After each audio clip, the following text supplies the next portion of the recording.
Nous sommes soldats, combattants pour Christ. Pour Christ, au nom de Jésus, nous conquérons. Nous sommes vaillants, Vaillants, c'est de la parole. La parole au nom de Jésus, nous conquérons. Nous sommes vaillants, Vaillants, cités à dessein. à dessein au nom de Jésus, nous conquérons.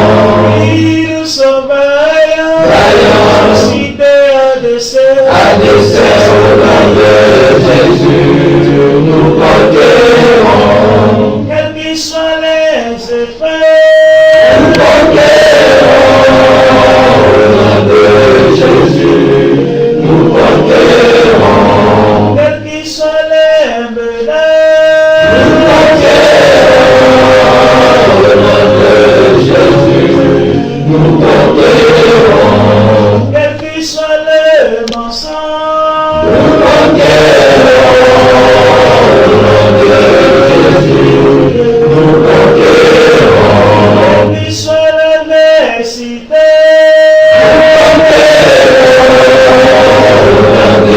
Jésus, nous conquérons.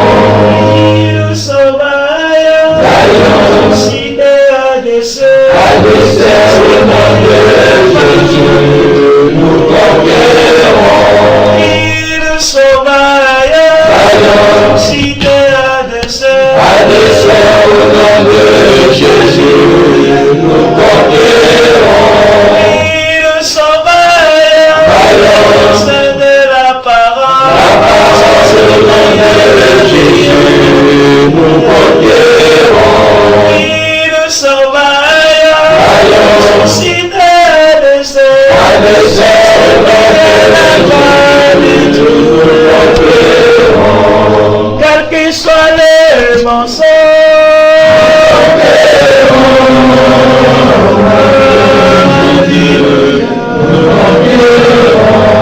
quels qu'ils soient les menaces,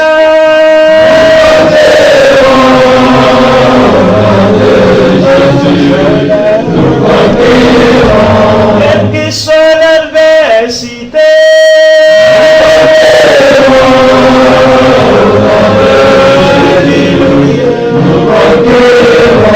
quelles que soient les persécutions,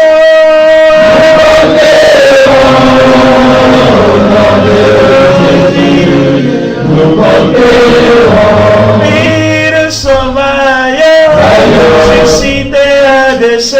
À dessein au nom de Jésus, nous conquérons.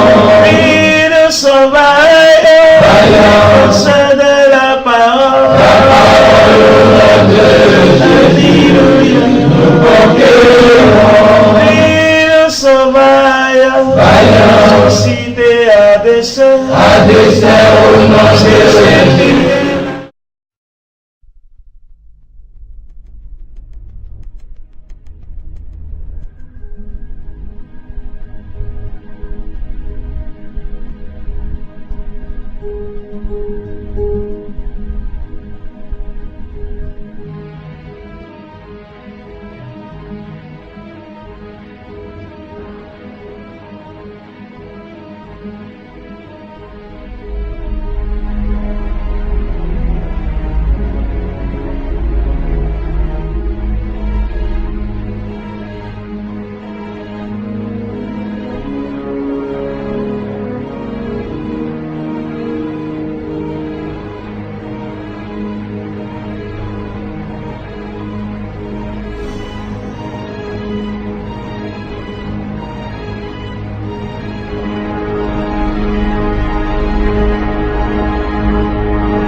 Prenez garde à vous-même, de crainte que vos cœurs ne s'appesantissent par les excès du manger et du boire et par les soucis de la vie, et que ce jour ne vienne sur vous à l'improviste.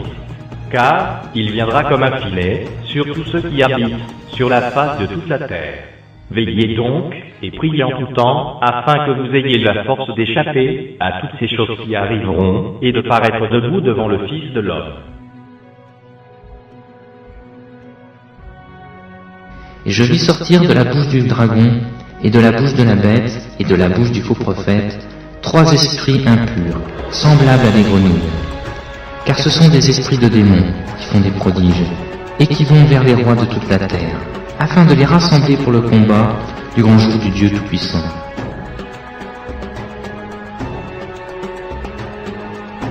Ils les rassemblèrent dans le lieu appelé en hébreu Armageddon.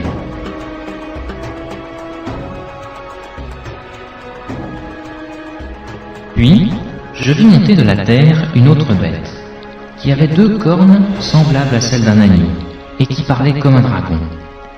Elle exerçait toute l'autorité de la première bête en sa présence, et elle faisait que la terre et ses habitants adoraient la première bête, dont la blessure mortelle avait été guérie. Elle opérait de grands prodiges, même jusqu'à faire descendre du feu du ciel sur la terre, à la vue des hommes.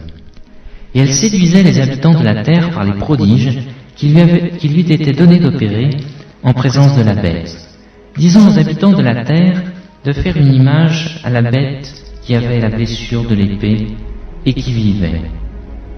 Et il lui fut donné d'animer l'image de la bête, afin que l'image de la bête parlât, et qu'elle fit que tous ceux qui n'adoreraient pas l'image de la bête fussent tués.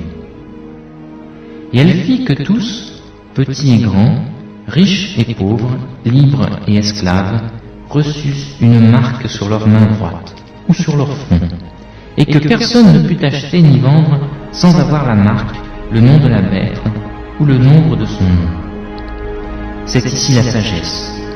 Que celui qui a de l'intelligence calcule le nombre de la bête, car c'est un nombre d'hommes, et son nombre, c'est 666.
Avant les guerres, les hommes et les femmes combinaient eux-mêmes leur patrimoine génétique et s'exposaient à de multiples dangers. Les enfants leur appartenaient comme des objets. Ils ne prenaient pas la liberté comme il est d'usage aujourd'hui. C'est ce qui s'appelait une famille. Nous avons beaucoup progressé depuis lors.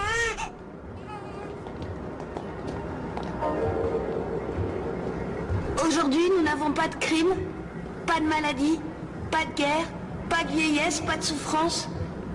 Nous sommes génétiquement programmés pour occuper la place dans la société qui nous a été attribuée. Et tout le monde est heureux. Très bien, c'est du bon travail. Je ne comprends pas. Comment est-ce que les enfants étaient décantés dans l'ancien temps? Les enfants n'étaient pas décantés, ils naissaient. L'homme et la femme pratiquaient le sexe, la femme tombait enceinte et ensuite elle accouchait. Comme les animaux? Je sais que c'est difficile à croire. C'était une expérience très douloureuse, dangereuse et extrêmement dégradante. Alors ils avaient peur d'avoir des activités sexuelles? Quelquefois, oui. Quand un homme et une femme voulaient avoir des bébés, ils étaient obligés de se marier et l'activité sexuelle n'était tolérée qu'entre ces deux personnes. Pendant combien de temps? Toute leur vie. Vous voulez dire que c'était des pères et des Il mères? n'est pas nécessaire d'utiliser un langage ordurier. L'ancien système encourageait les comportements négatifs. L'envie, la traîtrise, la propriété, les enfants étaient élevés dans de très mauvaises conditions et ils n'avaient pas de soma pour atténuer leur douleur. La vie était très différente avant les guerres. Il a fallu que le monde soit unifié par un gouvernement rationnel et scientifiquement éclairé pour que nous puissions entrer dans l'ère du progrès. Aujourd'hui, nous vivons dans le luxe, l'harmonie et la sécurité. Y a-t-il jamais eu une époque plus agréable à vivre? Non. Le monde remercie Soma.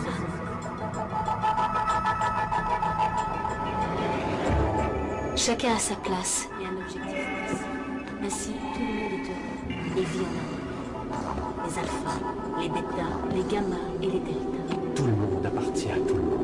Nous devons respecter les deltas, les gammas et les bêtas. Nous sommes tous utiles et je suis fier d'être un alpha. J'aurais détesté être aussi ennuyeux qu'un delta. Suivre des ordres comme un gamma ou surveiller comme un bêta. Nous sommes tous utiles. Nous devons respecter les deltas, les gammas et les bêtas. Nous sommes tous utiles. Je suis fier d'être un alpha. Chacun a sa place et un objectif précis. Ainsi, tout le monde est heureux et vit en harmonie. Les alphas, Ça va aller, prends un peu plus de soma. Tout le monde appartient à tout le monde. nous devons respecter les deltas, les gammas, les bêtas. Nous sommes tous utiles. mais Et je suis fier d'être un alpha. J'aurais détesté être aussi ennuyeux qu'un delta. Suivre les ordres comme un gamma ou surveiller comme un bêta. Nous sommes tous utiles.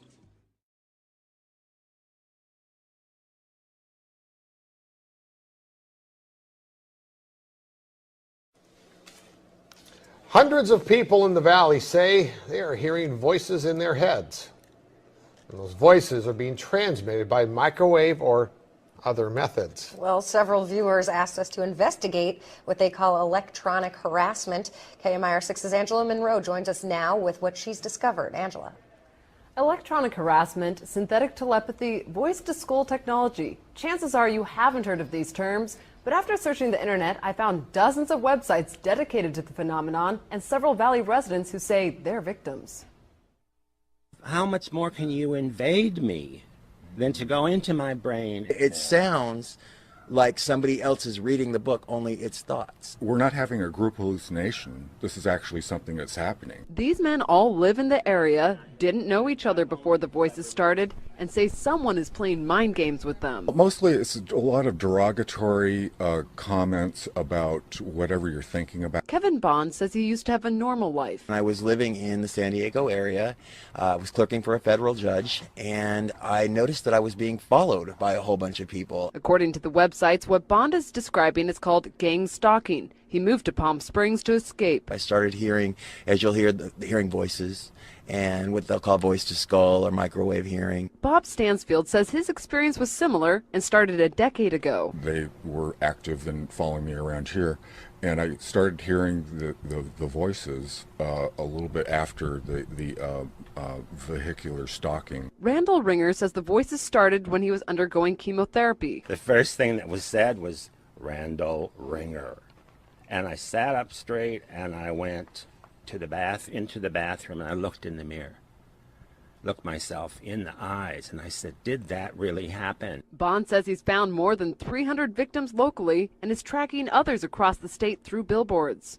In Johnson Valley, a Freedom House just opened to help people who believe they are being targeted. To many of you who find yourselves the object of covert harassment, that there is hope and that you are not alone, and that we are striving to find legislation and we're working towards freedom for all. Derek Robinson leads a national group called Freedom from Covert Harassment and Surveillance. He says he knows who's playing mind games. Rogue government officials that are sponsoring this, also corrupt business officials, and private citizens. And he also told us how. Most of it is delivered by microwave, and I believe it's satellite delivered.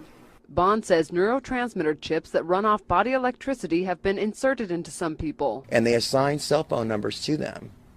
The cell phone numbers are then run through a computer, and a computer translates your thoughts. This crime has been available to the military for 60 years.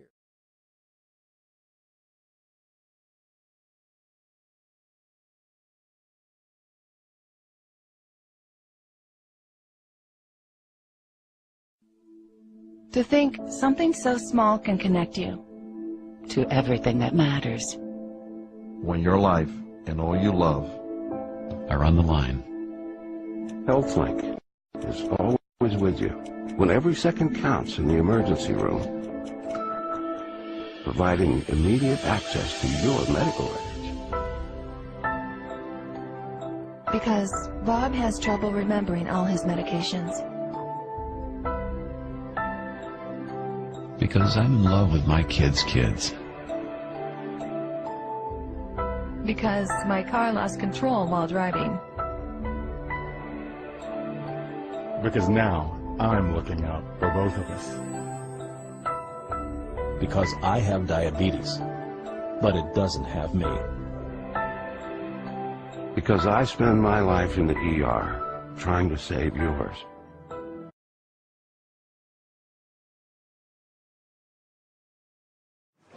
Plusieurs sociétés privées, dont Aéroports de Paris, ont déjà distribué ce type de badge à leurs employés. Comment éviter le piratage des données personnelles? Les défenseurs des libertés individuelles crient à l'imprudence et à l'intrusion dans la vie privée. La nouvelle carte sera officialisée en juin prochain. Elle sera obligatoire et payante. Oui, les moyens d'identification et de contrôle électronique sont de plus en plus précis et suscitent beaucoup de questions. Voici un exemple un peu extrême, mais qui pourrait faire école. En Espagne, pour fidéliser leurs clients, certains établissements leur proposent de se faire greffer une puce directement sous la peau. Reportage Jacques Cardos, Thierry Breton.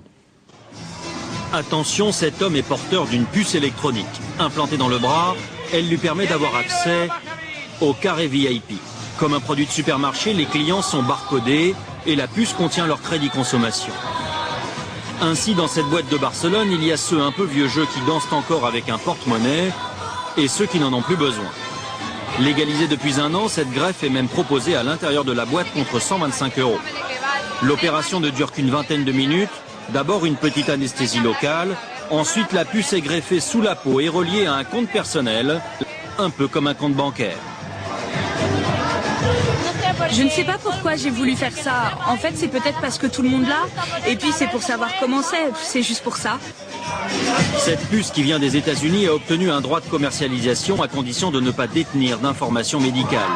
Facile à implanter, n'importe qui peut donc s'improviser infirmière de boîte de nuit.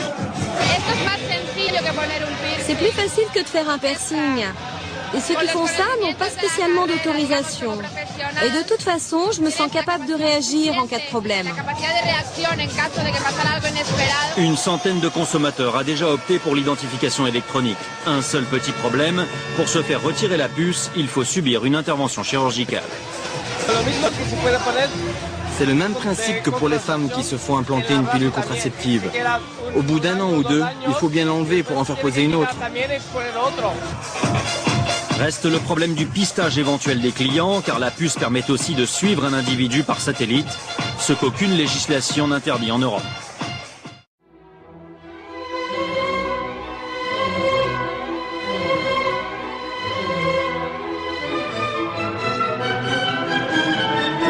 Bonjour Jacques Attali.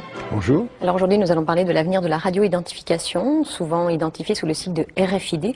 Alors qu'est-ce que c'est? C'est une méthode pour mémoriser et transmettre des données qui sont stockées sur des radioétiquettes composées d'une puce électronique et d'une antenne, qui permet de recevoir et répondre aux requêtes radio émises depuis un émetteur-récepteur. Alors ces radioétiquettes, elles sont introduites dans des produits ou collées sur des objets, mais elles peuvent aussi être implantées dans des organismes vivants.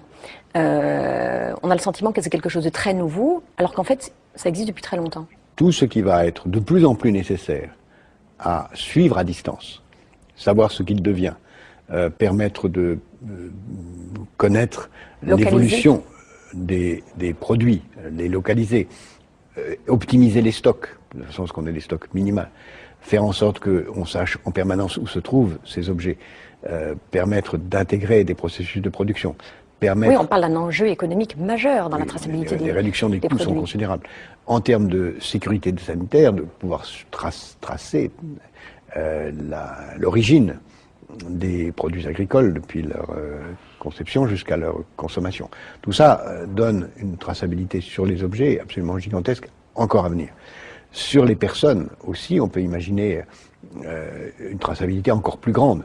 Parce que sur les objets, on connaît, mais sur les organismes vivants, que ce soit les animaux ou les êtres humains, qui pourront avoir une puce électronique implantée dans le corps. Mais avant de parler de l'implantation des organismes vivants, il faut regarder tout ce qui va se passer aussi sur les moyens de paiement et sur la surveillance même dans la vie quotidienne de nos enfants ou de nos petits-enfants.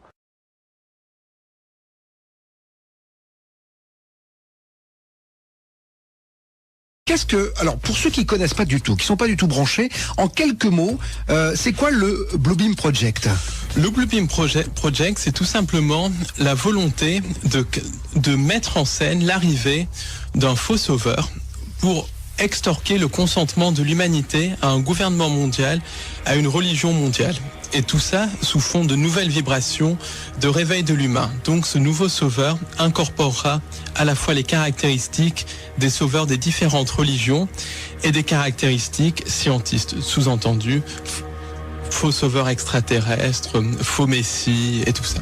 Voilà. En général. Alors, qui est derrière, c'est essentiellement des entités sans âme que certains qualifient de reptiliens, que d'autres qualifient de démons, d'autres encore peuvent qualifier de djinns. Ça, c'est en fonction de la religion, du langage, voilà, de la religion, de la croyance. Mais c'est essentiellement des entités interdimensionnelles qui n'ont pas d'étincelle divine, des sortes de formes d'intelligence artificielle qui nous manipulent par la peur. Mais alors, attendez, je reprends.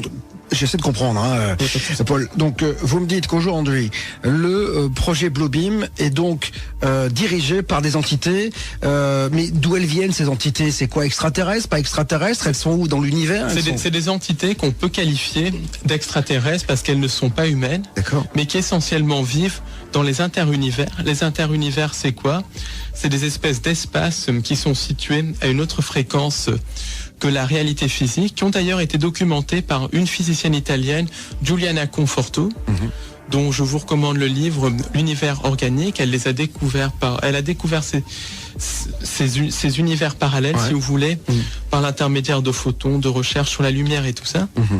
Et ces univers parallèles, il y a des univers qu'on peut appeler positifs et des univers négatifs qui sont incompatibles avec l'existence d'une vie organique, avec l'existence d'une étincelle divine. Et c'est de là d'où viennent ces entités sans âme, ces entités reptiliennes qu'on peut qualifier de démons dans le langage judéo-chrétien.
En Jésus seul est mon espoir, lui ma lumière, ma force, mon chant, pierre angulaire, solide rempart, même quand l'orage devient violent.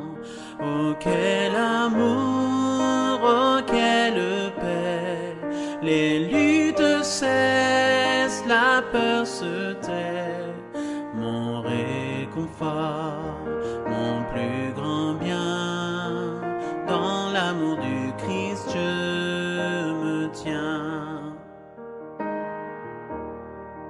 En Jésus seul, Dieu s'est fait chair, dans un enfant, oh quel mystère, ce don d'amour, de sainteté, haï par ceux qu'il vint sauver. Jusqu'à la croix, il s'est livré, sur lui la colère est tombée, tous mes péchés, il les a pris, par la mort de Jésus, je vis. Là dans la tombe, il reposait, lumière vaincue par les ténèbres. Quel jour glorieux, il apparaît, d'entre les morts il se relève, et sur ma vie, par sa victoire, le péché perd tout son pouvoir. Il est à moi, je suis à lui, racheté par le sang du Christ. Je vis en paix, je meurs sans crainte, gardé par la puissance du Christ, du premier cri au dernier souffle. Jésus est maître de ma vie. Les plans des hommes ou du malin ne peuvent m'arracher de sa main, et qu'il revienne ou me rappelle, par la force du Christ je tiendrai. Les plans des hommes ou du malin ne peuvent m'arracher de sa main, et qu'il revienne ou me rappelle, par la force du Christ je tiendrai.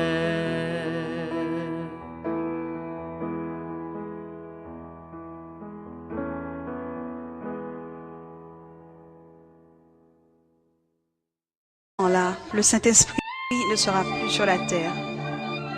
En ce temps-là, il ne sera plus sur la terre. J'ai commencé à avoir un trafic énorme. J'ai commencé à avoir des accidents. Toutes les personnes qui étaient appelées avant, il me dit, ils chercheront la mort, mais la mort ne sera plus. La mort ne sera plus dans ce temps-là. Et précisément, j'ai commencé à voir que là, il y avait des personnes amères. J'ai commencé à voir comment circulaient des revues qui disaient « Des millions de personnes ont disparu ». Beaucoup de ceux qui savaient que Christ venait pour un peuple saint, et aussi ceux qui avaient connaissance de sa parole, pleuraient dans les rues. Il y en avait tant, mais ils ne pouvaient rien faire. Et le Seigneur ferma l'écran et il me dit « Je viens là chercher un peuple saint. Je viens bientôt chercher mon Église. Veille sur ce que tu fais pour accomplir ce que je t'ai demandé. Dis à mon peuple que je reviens d'ici peu. Dis à mon peuple que je reviens déjà. »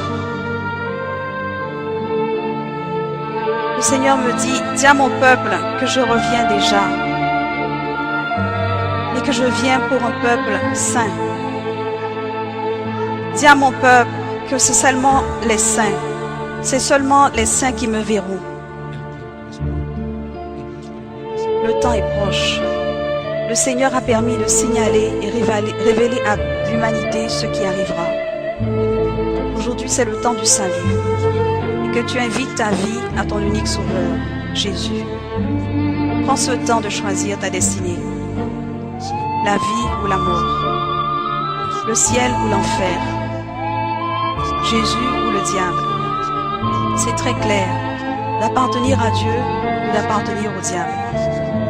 De faire le bien ou de faire le mal. Ton choix sera ta destinée. Vie éternelle ou étang de feu. Réfléchis. Fais le choix. Décide maintenant. Jésus-Christ est mort sur la croix pour chacun d'entre nous, pour nos péchés, et nous a donné l'opportunité d'être sauvés par sa miséricorde. Accepte Jésus comme ton unique sauveur. Tous l'ont écouté et l'ont vu. Que ce moment, vous le viviez comme un appel. Ne vous condamnez pas pour l'enfer éternel.